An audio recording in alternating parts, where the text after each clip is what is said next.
Okay, so there was this lady, she's a Christian lady.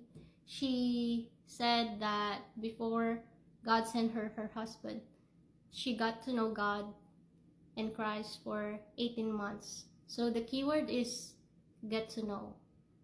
She got to know the love of God, the nature of God, and she came to this conclusion.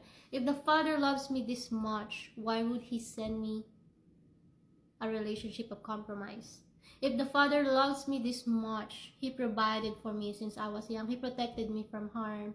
And every time I call unto Him, He's available. Why would He send me a man who would hurt me, who don't have a time for me, who is not able to commit to me?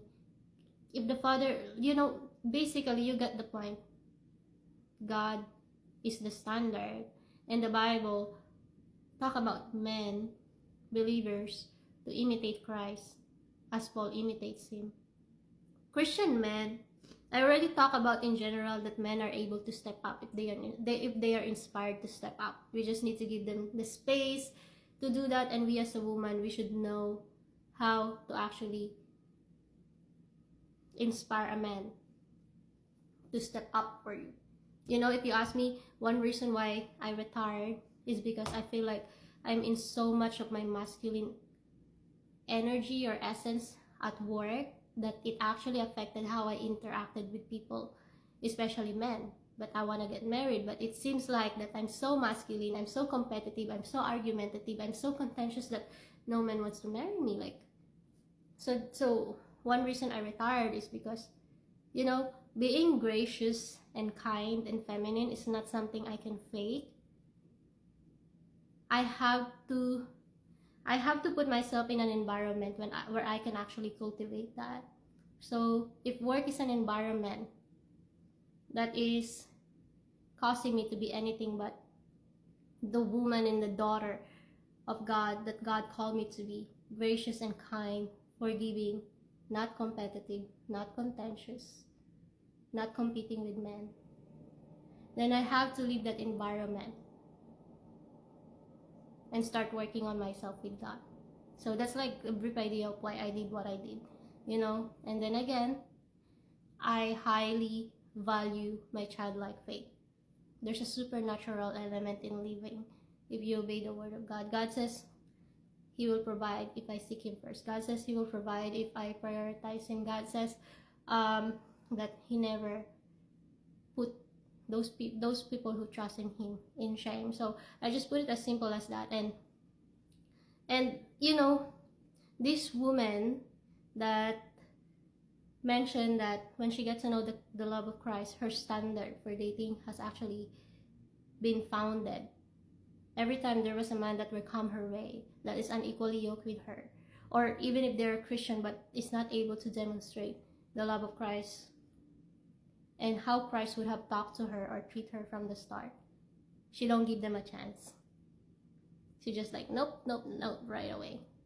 Even as a Christian woman, we could fall in this idea that, okay, give him a chance, maybe on our next conversation, he could actually realize that he needed to imitate Christ when he talked to me. But she did not. She just like, whatever. 18 months later, God did send her a man who loved her like Christ loved the church.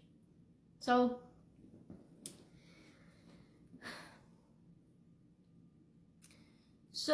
basically, if you're a daughter of God, why are we letting the society shape our beliefs that the relationship waiting for us is a relationship of compromise? Prayer works. God says that He is the source of all good things, not just some, all good things. If He's the source of all good things, that it is Him that we should be seeking. We should not be earning something by our own mere performance. We should start living a life believing that there's a supernatural favor and grace that is waiting for us all the time. I met a lot of women who have so much supernatural stories in their life,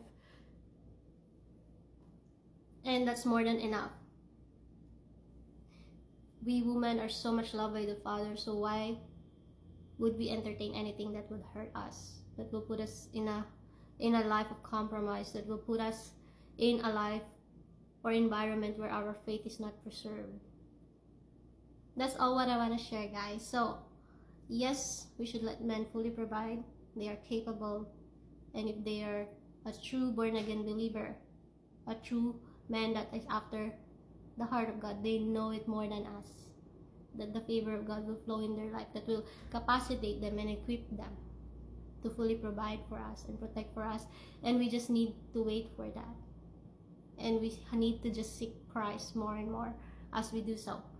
God bless you guys. Bye.